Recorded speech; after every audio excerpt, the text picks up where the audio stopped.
We are fresh out of an early screening of the 2024 film Fly Me to the Moon, and we're here to tell you all about it. Yes, and I would describe this film as a historical fiction conspiracy theory rom-com. I bet you never heard of that before. Fly Me to the Moon takes place in 1968 and 1969 and tells the story of an ad executive, Scarlett Johansson, and a NASA launch director, Channing Tatum, essentially selling the Apollo 11 mission to the moon. The White House deems the mission too important to fail, so the ad exec is also tasked with faking the moon landing as a backup plan behind the NASA launch director's back. And of course, they fall in love along the way. But will this big lie tear them apart? I'm Heit. And I'm Cheri. And you've discovered Axiom Amnesia.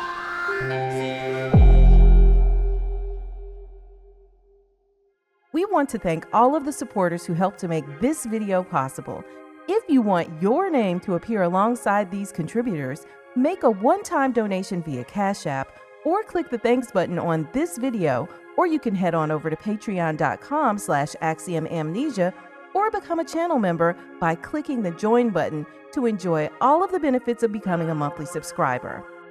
Before we get started, this is going to be both a spoiler and a non-spoiler review. In this first part of the video, we'll do the non-spoiler stuff for all of you guys who want to see the film and don't want it spoiled, and then we will warn you before we get to the spoilers. So, we got the chance to go to see an early release version of this movie. Before we even get going, what did you think of the movie overall, just as a general thing? Was it what you expected? It was not what I expected, and I'm glad it wasn't what I expected, because I would have been disappointed if it was what I expected.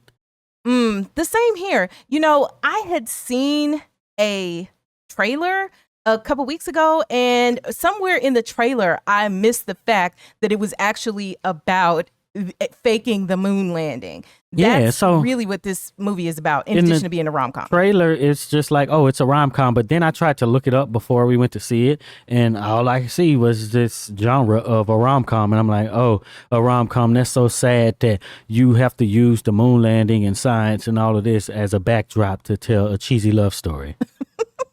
But as we know, it did turn out to actually be a lot more than that. And actually, of the movies we've seen in the theater lately, I think I like this the most.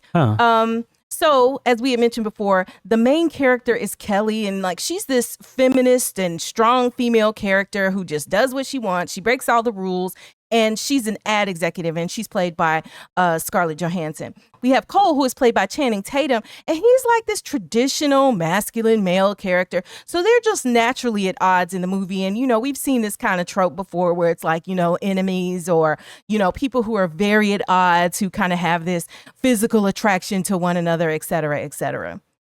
Yeah, so one of the things is that it's a historical fiction, right? So it's kind of based, is based on historical events and everything. And then they just play out this entirely fictional story, right? So to me... Or is it entirely fictional? Bruh. So to me, I think that, it's kind of hard to get wrong, right? Because we have all the drama of whatever already happened in history. And it just takes you as a writer to be able to pull it through, right?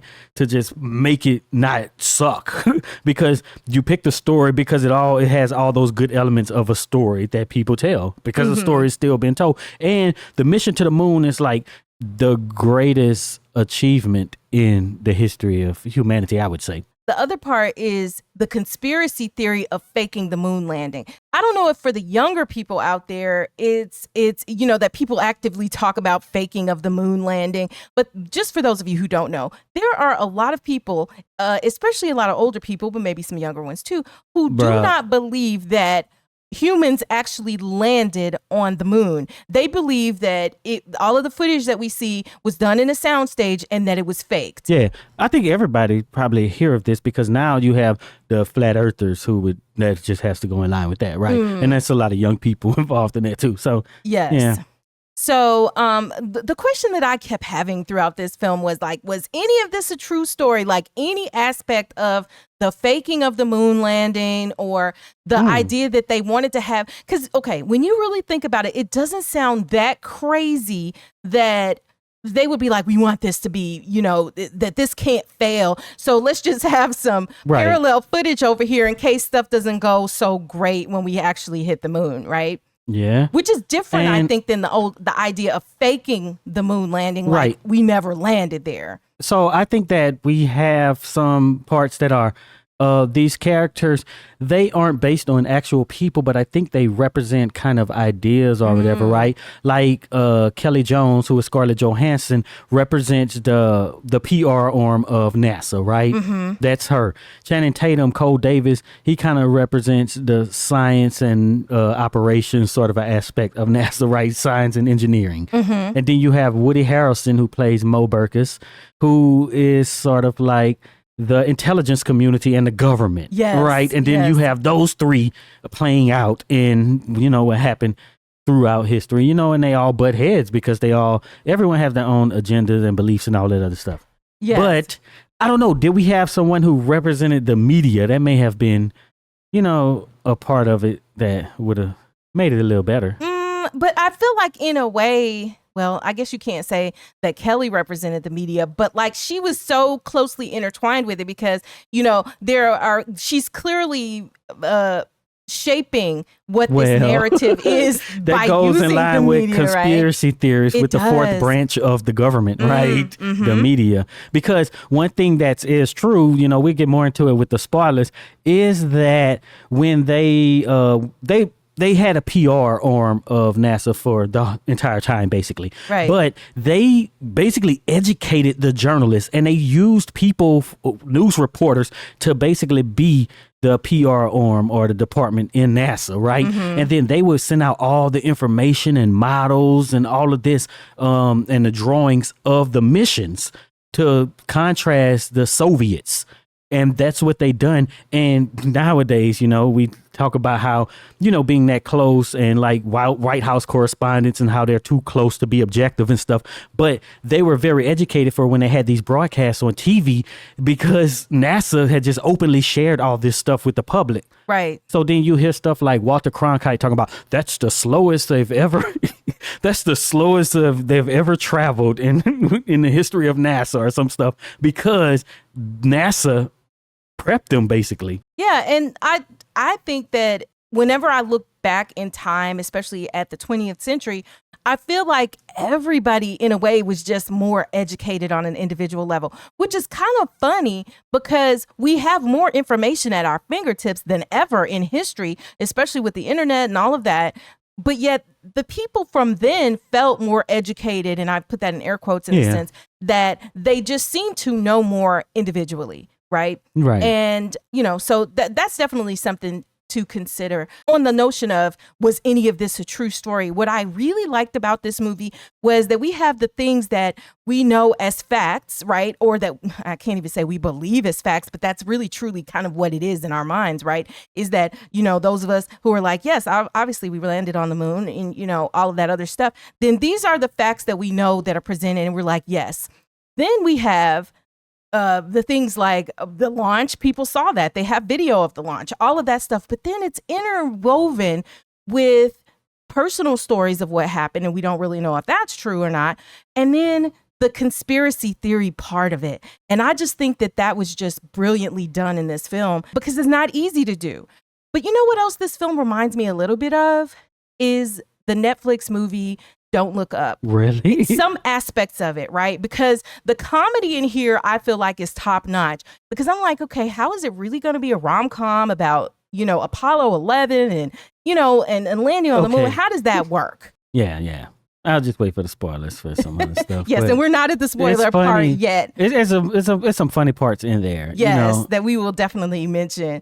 The other thing I would say is that I have to say this. There were hardly any black people or women in this movie. So going into it, I told you I looked it up and I looked up the cast on IMDb and it took me forever to get to a black person. So then before I was like, it's not going to be any black people in this. But to our surprise, in the beginning, there is a black engineer, NASA engineer. And I was like, bruh, I'm so glad they put Token up in here. Yes, that's his name, Token. Why is his name Token? Because on IMDb, he doesn't even have a name. He has speaking parts in the film. And I would argue has kind of like a pivotal role at a point in the film. Yeah. But yet he doesn't have a name on IMDb. So to someone, he wasn't important enough to have a name. I think his name was mentioned in the film, though. Yeah, they mentioned maybe. So he was always paired up with this other white guy. They represent the young engineers at NASA. Right. And I think maybe once or twice they mentioned them together, like so and so and so and so. Yeah. And I think, but I just didn't categorize it, right? So,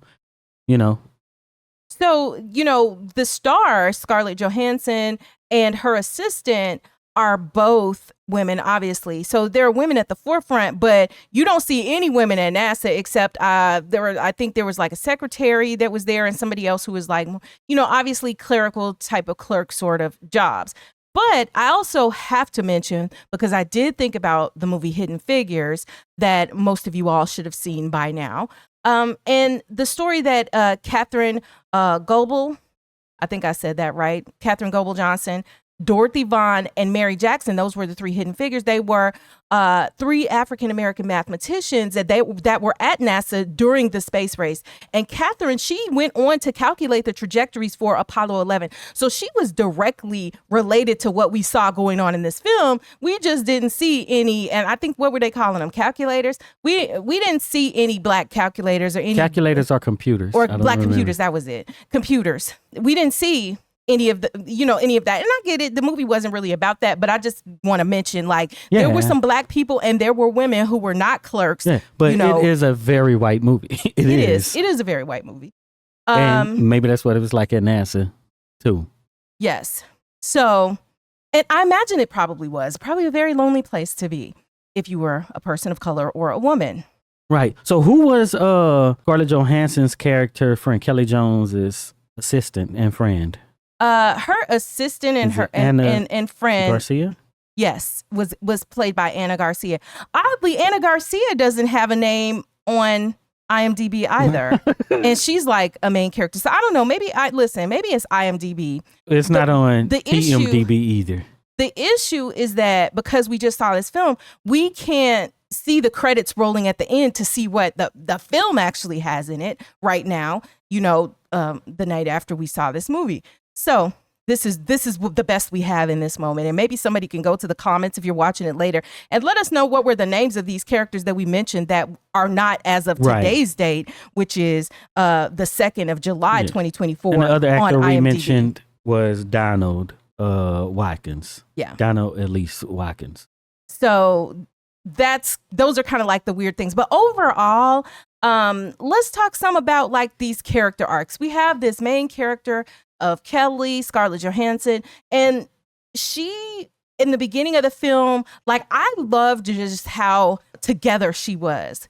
She went in rooms of men, and this is the 1960s, she went in rooms of men and she was commanding them. She was, working them over, and she was really, really good at her job. Shut up. There were women like that. I don't want to believe that there were not. Okay, but the point is, they had her show up, right, at NASA. This is a completely fictional role, right? Yeah. And she changed everything there because basically the premise is she's basically setting up the PR, public relations at NASA, right? And she was doing all these things that these people in the Apollo mission and the late Apollo missions, right, Apollo 11, didn't want to do and all that stuff, right? But that's not true. You know what I'm saying? Right. It didn't happen, right? And then, it's always when these movies, you have someone who their past, you got to look at their past, and we don't know what happened in their past, and there's something shady there that we're going to figure out later on. Right. To me, this is part of how she changes in her arc throughout the film. And I thought that her arc was, predictable, but yet still a good, character arc for the film. Yeah. Same thing with Cole, played by Channing Tatum. Yeah, so I think that's a lot how it's written. So with people of color, right, we may say, oh, okay, it's fine that we show that black people weren't really there and, wasn't in these big high positions. But then, it's written more from today's standard when it comes to women and feminism, that we need to write these roles that show these big powerful women going in there, taking over and convincing the good old boys club, right? And all that, right? Just putting, when it's historical fiction, putting our modern spin and kind of our fantasies into the past. And it wasn't done with people of color in this film is what I'm saying. That's true. I agree with that. From the perspective of having a strong female lead here, I do appreciate though that Scarlett Johansson was the actress to bring this character to life, because to me she played this role phenomenally. I really liked it. She did accents. She just did everything in here. Like, she was great. And I can't say that enough. I do wish, because back to the whole thing about the black actors and not really seeing that many black people in here.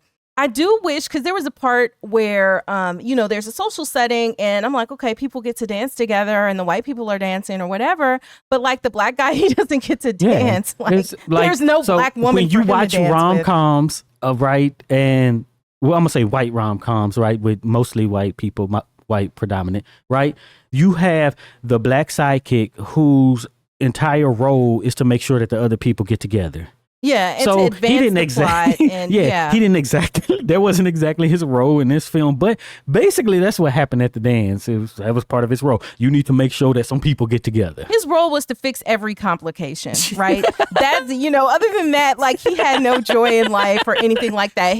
That was the sole purpose that this character served. Oh, see, we done summed him up. So, but yeah, so that but I would say, in spite of this, right, I still thought this was a really, really good movie. That's the beauty of storytelling, right? Mm-hmm. We can have all our preconceived notions and all our personal beliefs, but if the story and everything is done well, then you can kind of put that to the side for a little bit and not always focus on the social and political impact even of a piece of art. Yes. Right? For me, I can enjoy it in my own mind for a moment and kind of block out what it means outside of my own mind. Yeah. And that's really kind of like the way that I approach this. So all in all, I would say the plot was good, and I'm one who is going to figure out like what's going to happen next. And I was not even disappointed in this way, because I was like, how will they resolve this? How is this going to go? What's going to kind of happen next? You generally are in the ballpark. At least I was in the ballpark, but I didn't know how they would do it. And ultimately what it leaves me wondering is, what does it all mean? Because it's about a conspiracy theory, and they did a really good job of tying it up with a neat little bow at the end. And so we can still believe whatever we want to believe about whatever the conspiracy theories are, because in no way does it, I feel, debunk any notion that there are secrets that the general public doesn't know about. Yeah. And so I like that. I like how they resolved it, and I liked that it wasn't predictable. Yeah. And I think what they did, they tried to do some of everything, right? Because when I watched the trailer and everything, I thought it was a rom-com. But then when I get in and I watch, I'm like, okay, we're getting some NASA history. We're getting some science and everything up in here, and the story of NASA and Apollo 11, right? So they did that good. And, they threw in some of the social aspects that was going on, because at the time, you had the Vietnam War, you had people not wanting to go to the moon, the general public, not caring about the moon mission, thinking they're wasting all this money. You had the aspects of the funding and the government. You have filmmaking in there too. So people who watch film or who make film would like this. They even bring up Stanley Kubrick, right? Yeah. You know about all that. And, you got your romance people who are going to love that. So I think they did. And something for everybody. Yeah. And you got some eye candy for the women, I guess. I think they like Channing Tatum, even though he looked like an android in the movie. They really made him up like Ken the boy. Yeah, like a Ken doll. But he was definitely styled in the times. That is what when we look at the pictures and video of NASA back then, that is exactly how they looked. But what was interesting about his character too is that he always was wearing, I think 9 times out of 10, a colored shirt, whereas everybody else there at NASA wore, like the white shirt with the black tie and horn rim glasses. So I guess that just basically almost concludes our no spoiler part. I can't wait to talk about the spoiler part next. Yeah. But I would say the last thing we're going to ask for the non-spoiler is, would you see this movie? Do you recommend this movie? Would you go to the theaters? Would you wait for it on streaming? I think it is an Apple movie, right? So yeah, so maybe eventually it'll go to Apple TV, but it's going to be in theaters, and may already be, depending on when you watch this. I would say go and watch it. Yeah, July 12th. Yeah, I think it's worth a watch. Yeah, I definitely think it's worth us seeing it in the theater. I would call it a good date movie. Good date night movie, the music, they had a bunch of. I find it odd because nowadays they're using a lot of black music, right? In these movies and stuff. Like, I think in the past they used a lot of, I don't know if the taste changed from people in the music department and stuff, but the music they're using is a lot of black music. But they use music, some from the 60s and some that were like covers of those older songs, right? So the music was really good, but a lot of movies now, they're using R&B like from the 90s. So back in the 90s, it would have been like they're using stuff from the 70s, right? But I don't think they did that. Like in the 90s, they were using, you know, like the rock and roll of the day. Like when we watch, what's the Stanley Kubrick one from the 80s? Oh, Vietnam War. Full Metal Jacket, right? That music was what white people would listen to, right? And, you know, I'm not saying black people would listen to it, but it's real on that rock and roll or rock type music. Popular culture and of the pop. time. Yeah. With this one, it's just like, wait, hold on. I'm like, where is the white music, right? Yeah, it was all black 60s music. Even That's though where the like black Fly people Me were. to the Moon is like a Frank Sinatra song or somebody. Or, I know he it's sung an it. old standard, I think. Yeah. You know, Fly Me to the, but they did a black version of it. So Did they? that's where the black folks are in the movie, the music.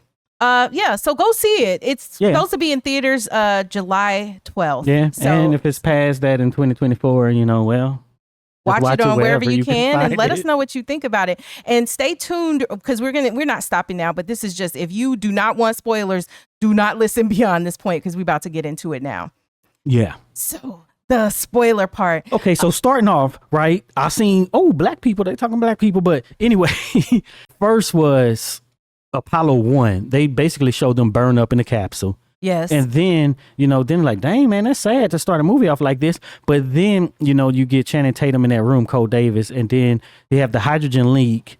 And it looks like he found the leak, but then he just, there's an explosion and he flies. And I think I was the only one who laughed at that part because it was right after, you know, what a lot of people knew was this true story of, you know, the folks burning up in, you know, Apollo 1. Well, that was interesting because this movie makes comedy over things catching on fire at NASA. Like the movie is opening up with the fire of the Apollo 1, and then we see, you know, this leak and then something catching on fire and him putting it out, and, you know, the whole comedy behind that. And even later in the film, there is comedy about fire, you know, when part of the fake moon landing set catches on fire. So that is something that they keep bringing up to us. Yeah. But, you know, let me just run down basically what happens in the movie generally so that you guys will have some context for what we're speaking about. So generally what happens is, so like we said, in the beginning, we've got Cole, who is the launch director. He's there trying to get Apollo mission up and going, but it obviously needs to be funded. In comes Kelly, right? Because she is there to do the marketing wing of NASA so that they can get the funding. Because the whole idea is that you want to own the minds and hearts of Americans watching this that want to see America and the people of the United States land on the moon and put the flag there, right? That's what this whole thing is about. And so after they get into that, then they meet, right? Kelly and Cole, and, you know, they're at odds because Kelly's coming in there trying to do her mission, which is to keep the money flowing. And at the end of the day, Cole just wants to be able to get up there safely and not have what happened to Apollo 1 happen. Now, we do have to talk about what happened to Apollo 1. What happened on that mission was on January 27, 1967, a fire swept through the Apollo 1 command module during a launch rehearsal test. And then it tragically killed the 3 astronauts that were trapped inside. So that was what we saw when the film opened. So anyway, they're going through their emotions and everything to get everything ready. Everything's going wonderfully. And then shows up Woody Harrelson's character. Mo Burkus? Yeah, Woody Harrelson's character, Mo Burkus, right? He shows up and he's like this, you know, stealthy sort of government type of guy. Yeah, he got the top hat or whatever you call them hats. And, you know, he comes and he's just like, listen, he was the one who hired Kelly to come in the first place, but then he reapproaches Kelly and he's like, look, we have this mission and we need to pass, right? We don't need any problems when they land or anything like that. So now your mission is going to be to fake the moon landing. And that was what job she was given. And she's like, well, okay, whatever. So she's supposed to do this behind Cole's back, right? So Cole is this honest, what you see is what you get guy. And then Kelly is like a charlatan. and a con artist in some sense, right? In the way that, well, literally, and in the way that a person is kind of conning people to some extent if you're an advertising executive, right? And so she takes the job. They're doing this whole thing in a hangar behind Cole's back over on NASA. And that's basically what happens. Then eventually, you know, they get closer and she's feeling bad. Kelly's feeling bad about everything, that she's lying to Cole and stuff like that. And she confesses to him that, hey, look, we built this whole set out and this is what I'm here to do. But at this point, it's that we are doing it as a backup. Not that this will be what's shown. This is a backup in case y'all, mess up. This is the backup. And so Cole is pissed. He's like, good to know you didn't have any faith in us and all that. And then after that happens, then that's when Woody Harrelson's character comes back, Mo Burkus, and he says, oh, we just decided we just going to use our fake footage instead of the real footage, right? After that happens, everybody decides, hey, we're going to work together to actually broadcast the real footage. And in the end, it is the real footage that is broadcast. I mean, that's glazing over a lot of stuff, but it's just to kind of give you the context of what happened here. Yeah. So to go back to the beginning. So this is a fake moon landing movie, and they constantly mention Stanley Kubrick. You mentioned that earlier, right? And he was accused of directing the footage that fakes the moon landing, the footage that we all know as the moon landing, right? And one of the fan theories is that he told us in The Shining. Fan theory / conspiracy theory, right? Because the boy, is it a NASA shirt? He's wearing a sweater. It's a bunch of stuff. Yeah, you go look up the videos on it. But there's like a whole bunch of stuff out there. And people believe that he is the one who directed the moon landing. Go to the comments right now and let us know. Do you believe that we Americans landed on the moon or not? I'd be interested to know what people think about that. But anyway, so that was one of the things that they did in the film. And then Woody Harrelson's character, when he comes to talk about this whole fake moon landing project, it's called Project Artemis. Now, in ancient Greek religion and mythology, Artemis is the goddess of the hunt, wilderness, the animals, nature, vegetation, and all that, childbirth, and so on. But in later times, she was identified with Selene, and that's a personification of the moon. So it kind of makes sense why they would name it Project Artemis. And in fact, didn't you tell me that was the name of the movie originally? Not Fly Me to the Moon? Yeah, it was Project Artemis. Yeah. But there was a program with NASA, the Artemis program. What was that? Was it about the moon? Yeah, I think it was a moon exploration when I think. But I think they had missions way back in the 60s or some type of spacecraft named Artemis or something. But they keep using that name over and over. So I don't even know. But I don't know all of NASA history, right? So if I get it wrong, just whatever. Correct. Correct us in the comments like we know you guys will do. So this is also part of what I mean about like muddling what's fact from fiction, from conspiracy theory, right? Because you're naming it after the name of something that was an actual mission. And, one person I will say, Jim Rash, who played Lance Vespertine, was the director of the fake moon landing. When I tell you, I think this guy deserves an Oscar. I loved his character so much in this movie. He did such a great job. And he had some quotable one-liners in this film. But the first one that I heard early on in the movie, he said, I didn't come here to be berated. I came in here to be agreed with. And I was like, that is such a succinct way to say it, right? Because, when you come in and you have a grievance and you're coming for people to agree with you, right? This is why you're venting and telling them. You're not coming here to have them criticize you, right? You're coming for them to be on your side. And I thought that was kind of cool. That happened at the beginning. I really liked that one-liner. Let's get into some of the themes of this film. What about lying versus truthfulness? Well, so the thing is that the character Kelly Jones, she was basically a scam artist, and we find out she got it from her mama and all that. She get it from her mama. But in the beginning, they show her trying to sell a Mustang, right? Some ads, right? In her own way to, I guess, executives at Ford or whoever, right? They showed her doing different things, and then she's like a catch me if you can type of person. And basically that's what attracted her, because she went to New York and started doing advertising. And that's what attracted the government to her to basically go on into NASA, right? And then basically, when she gets there, she fakes everything. She's having fake interviews. Meanwhile, this isn't what really happened, right? She faked interviews and was using actors to do interviews and doing whatever she could to, quote, sell, NASA to the public and everything, right? But then the crucial part is that, the government is doing that same thing and she helped them to do it. But then, at the end of the day, she doesn't want to do the marketing thing because she fell for this dude. And that's a part of her character arc, right? That she don't want to, She doesn't want to be a scam artist anymore. She wants something to be real. She's been affected and changed by Cole and him being such an honest person and a decent human being, right? Because, like you said, she was a con artist. Her mama taught her how to con. She was talking about how they went door to door when she was growing up and they did their cons. And then her mom wound up shooting a guy in the middle of something. And then she became a fugitive and her mom went to prison and she never saw her again. Yeah. So, her story is quite sad. And after she shares this story, Cole had a quote in here that I thought was, that I liked. And he said, "I don't think our sad stories are supposed to teach us how to survive the world. They're supposed to teach us how to change it." And you know how movies always have these like lines that are supposed to be, thought provoking, whatever. Yeah. But I thought that was well placed. Yeah. But back to the lies. Okay, we know what happened with Challenger and all these other, things with NASA, right? Recently with Boeing, right? We have a quality control issue. We have people just totally ignoring when those alarm bells are being rung, right? Yes. So that was part of it where that Cole Davis was supposed to be the launch director, right? Of Apollo 11, and he was also supposedly the launch director in Apollo 1. Right. And one of the crucial moments is that, you caused this, right?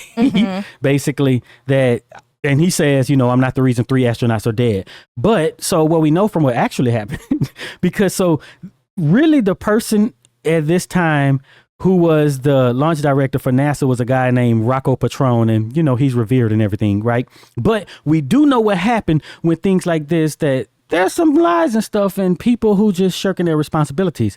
So in Apollo 1, what happened was it was 3 astronauts who died, right? One of them was Gus Grissom, who was also the guy who opened the hatch, right, in one of the Mercury missions, Liberty Bell, right, and caused the spacecraft to fall to the bottom of the ocean, and they tried to blame him and everything. But it was something that they now say it wasn't his fault, right? But then in Apollo 1, they were talking about how some of the materials and stuff was flammable, right, that they shouldn't have. There was a spark, and inside it was pressurized, and everything, it was pure oxygen in there, right? So there's a spark, cause a fire, and they're in here with this flammable stuff, right, on their bodies, and they burned up, and you could listen to the audio of what happened. It's terrible. And they burnt up and died. But they rung the bell ahead of time. They voiced concerns over that. They sent a picture, right, that showed them praying and basically saying, with what they call an inscription, "It isn't that we don't trust you, Joe, but this time we've decided to go over your head," because they was voicing their concerns. And all this stuff still happened, right? And right before they burnt up on this launch rehearsal, Grissom, I believe it was like, "How are we going to get to the moon if we can't talk between 2 or 3 buildings?" Because they was having so many problems during this time, right? And yeah. And one of the things they say is, I don't think they had a chance to open the door, right? Because it was pure oxygen. When they changed after that, they started putting nitrogen and stuff. But they changed the door because they had boats that would fly off where they couldn't basically open the door because it was so much pressure. It was pressurized. And they changed the hatch to not use that same release mechanism because of Gus Grissom. It's just like, but those are these sort of things, but they present them in these movies like, oh, there's these noble people who are trying to do good things, but we know that a lot of times they're hiding things. Yeah. And, this brings me to like a real world thing, since we're talking about real world versus conspiracy theories and all of that. And let us talk about Boeing, because right now, as we speak, we have folks who are at the space station, and Boeing is claiming that they're not stranded up there, but we know that they had some issues on the way up. And is anybody telling the truth? And, Boeing, who used to be so respected, now has a lot of safety issue problems, whether it's, their actual aircraft or, these spaceships that they're helping to build. Like, yeah. And we've seen time and time again with NASA directly where there were these catastrophic events and they, quote, could have been prevented, right? Or not happened. You know what I think it comes down to is I think that there has been a calculation, and this is the thing that people will never admit, but there's been a calculation of what a human life is actually worth in terms of NASA and these astronauts and the people whose lives are on the line, the people who entrust their life to the folks who are the decision makers when they know something's wrong. And they're like, okay, likely this won't happen. Right. And if they die, then so what? We'll just have to build a new aircraft. So part of this thing with the movie is, which they claim is true, and I don't know how true it is, but they say that Grissom made a statement about no matter what, just make sure it goes, everything, if we die, make sure that things continue to go forward, because basically this is for humanity and we all come in this and we know the risk of this. And they kind of had this idea throughout the movie too, right? It's like, all right, this is for humanity, the future of humanity and all of this, and our mission is so important, right? And that's actually something that Woody Harrelson's character says in the film. He says, this is a war for which ideology gets to run things. And so in other words, it's really a war for like the minds of people who will be believed. It is part of the propaganda. It is part of the thing that will drive people to be willing to give up their lives, to be willing to sacrifice and, work hard to come together. In this case, kind of tribalism, right? Because it's about America versus, Russia and, space race and all of that. But that's the point, right? You have to use an emotional component to get people to be on board. And this is exactly how it's being manipulated. Yeah. So the other funny thing in the film was they had this black cat running throughout like the film, like the notion of superstition. And Cole was very superstitious, right? And then, of course, Kelly is the opposite. She's not superstitious. She's around there feeding the cat. They don't want the black cat to be around at all. And so there's like this whole science versus superstition, which kind of could relate to like religion and superstitious beliefs or things of that nature, right? And in the film, Cole does talk about his faith in God and basically presents like that there's just no conflict between believing in God and science. And then because there's this scene where he's talking to, I think it's a senator, and the senator is like, yeah, you learned your lesson with Apollo 1 about, flaunting in God's face, you got taught. And then Cole basically mentions the creation story, and he essentially says that science is taking the dominion that God has given humans over things.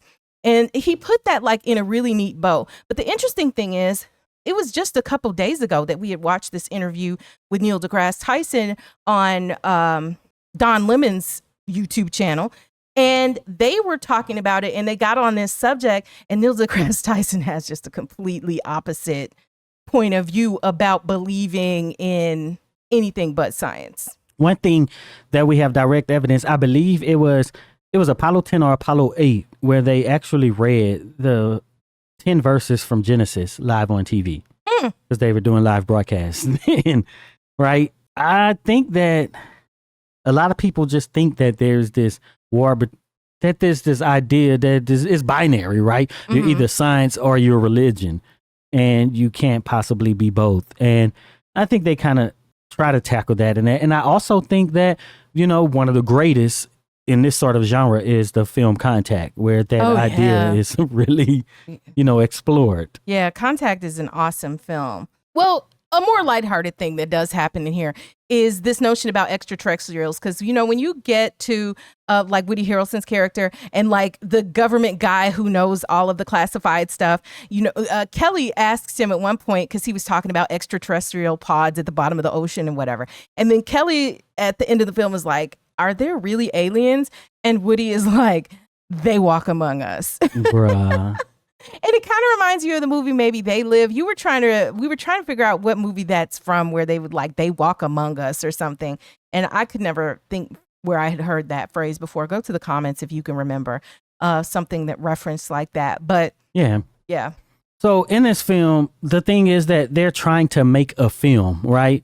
So I think that they could have a whole separate film on how the filming aspect got into NASA, right? Because a lot of it is that as part of the marketing, we want to, live broadcast this, right? And I think that they really didn't want to do it because it's basically a whole nother mission. And then you have the whole technological aspect of how are you going to basically film and take photos. And the weight of taking a camera, you know, they said they're weighing bolts, you know, how heavy the bolt is. And so to take a camera up there. Yeah, so that's one thing I don't like about the movies, right? Like they present it in a way like everything is crucial. Last minute, here comes this guy and say, put this camera on there so that we can live broadcast this, even though it had already been happening, right? So Apollo 10 was broadcasting. I believe Apollo 8 or whoever maybe was broadcasting, right? So this stuff was happening. Yeah, in the movies, they just presented like, bam, we got to do this right now. And that's kind of like, when I watch them, I'm like, oh, come on, we got to do a better job at that. It makes for a better movie, but it's just not historically accurate. Yeah, and then it makes it not as good to me. But maybe the people who, if it's your interest and hobbies in a movie. Well, it creates more drama. Yeah, but I'm saying like a doctor watching a movie about, you know, some health situations and stuff, they're going to be like, oh, if you don't get the stuff right or whatever interests or hobbies you have. So I just think they should probably do a better job in movies to not do that. Because one thing, too, is, you know, when the government in the film decided, hey, we're just going to film the fake broadcast no matter what. We're going to show that. We're going to air that.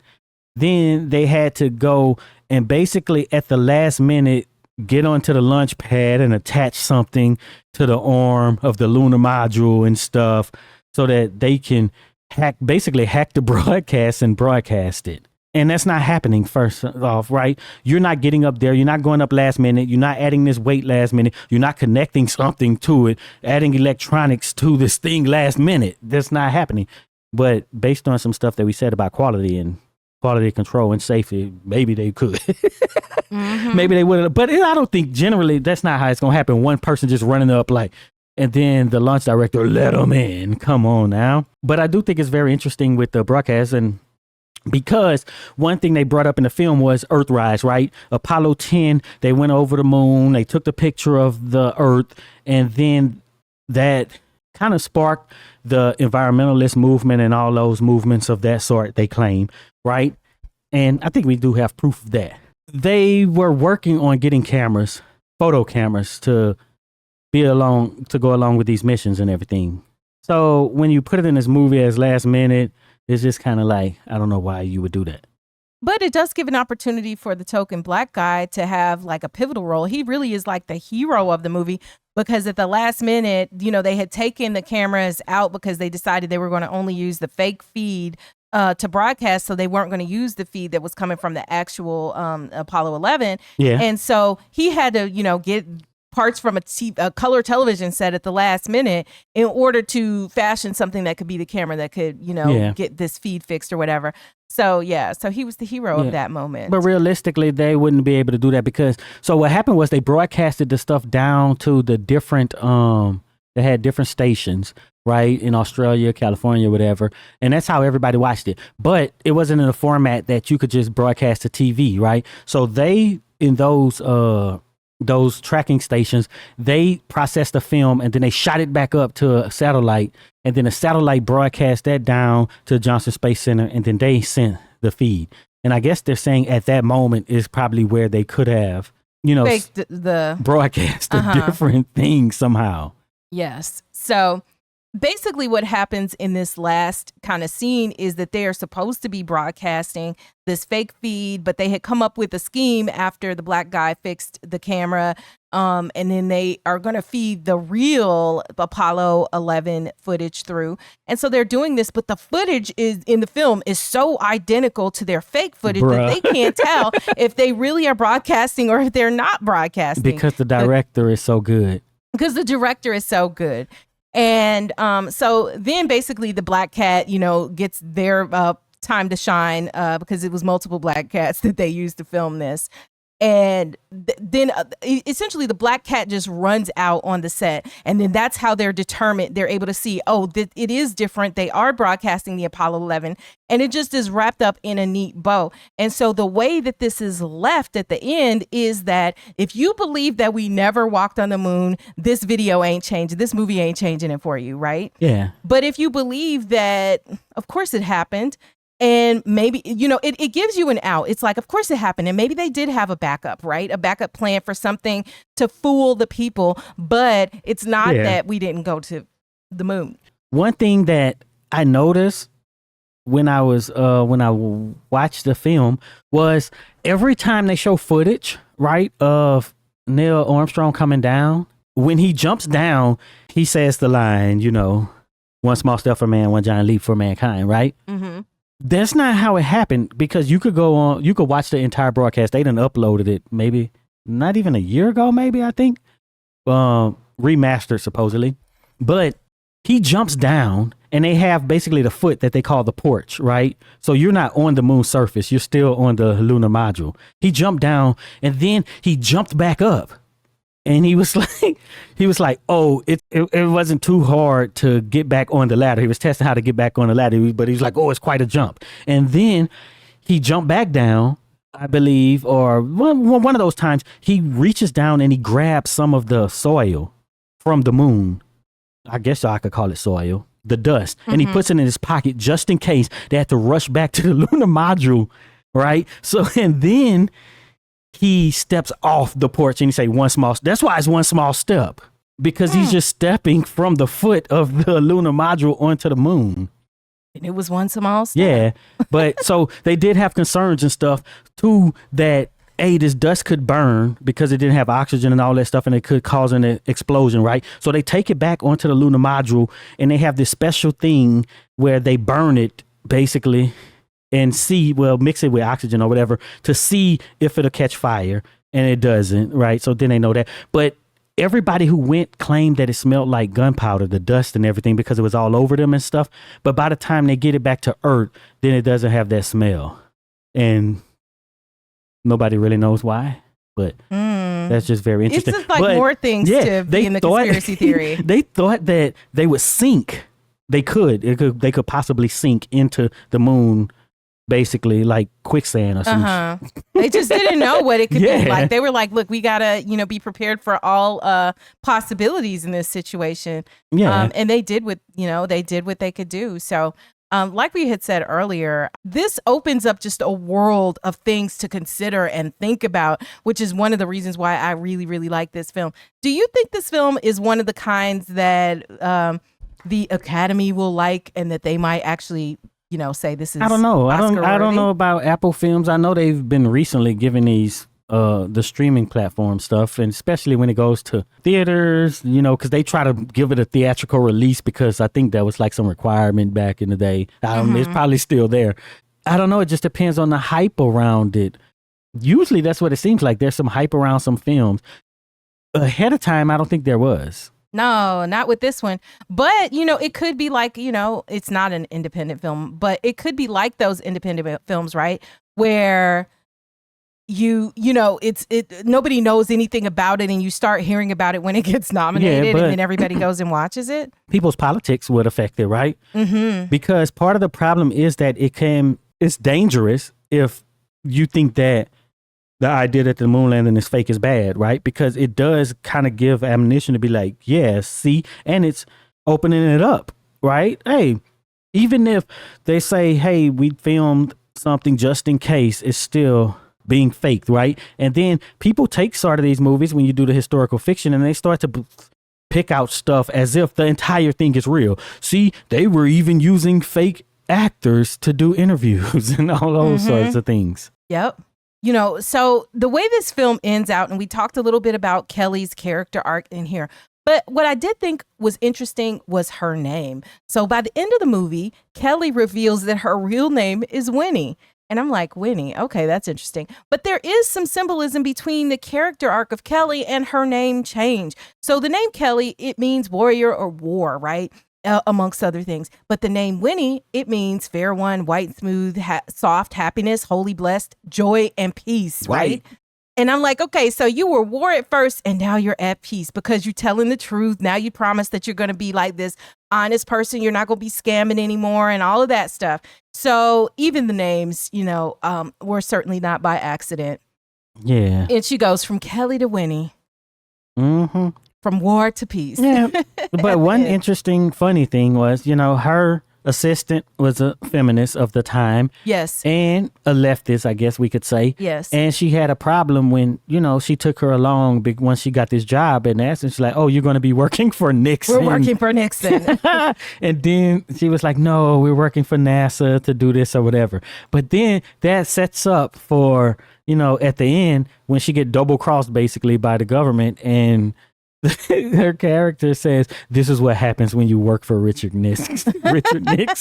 Yeah, she played that role really well. I really liked her role in this film. Yeah. And so there were a lot of things that I thought were genuinely funny, because a lot of movies will try to be funny, and then I'm looking at stuff and it's really not funny. But this one had a few good laughs in there that I just liked it overall.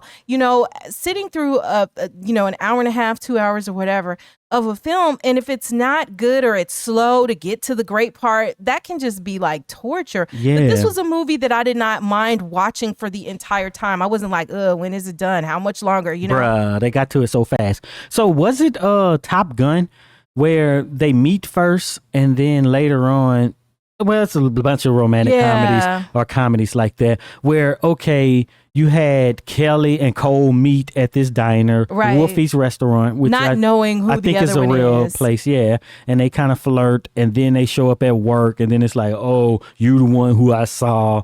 Those sort of cheesy things. They pulled that off in here. Yeah, I mean, but the thing is, because the movie was so excellent in other areas, that the cheesy stuff that happened in the film was excusable and maybe even necessary on some level, because there is this feeling of they're making fun of everything throughout the film. And that's why I like it. I think it's a really smart movie. I really like this movie. And that's unusual for me. You guys know, with the new stuff, I rarely like stuff. Yeah.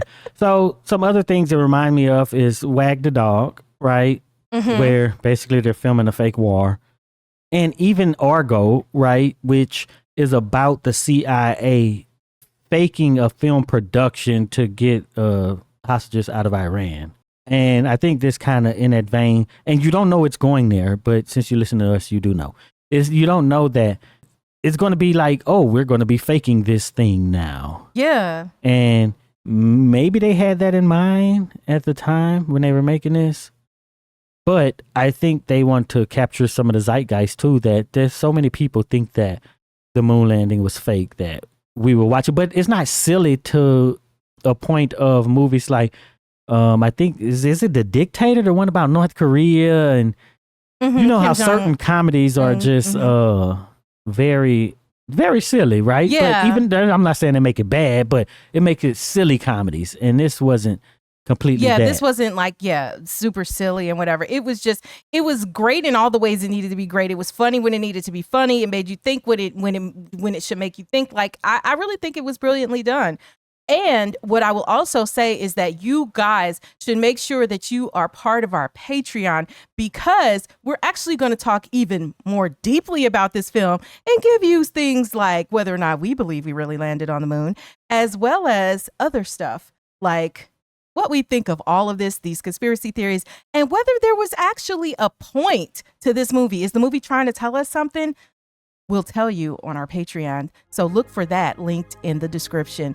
Not only that, but the actual video itself.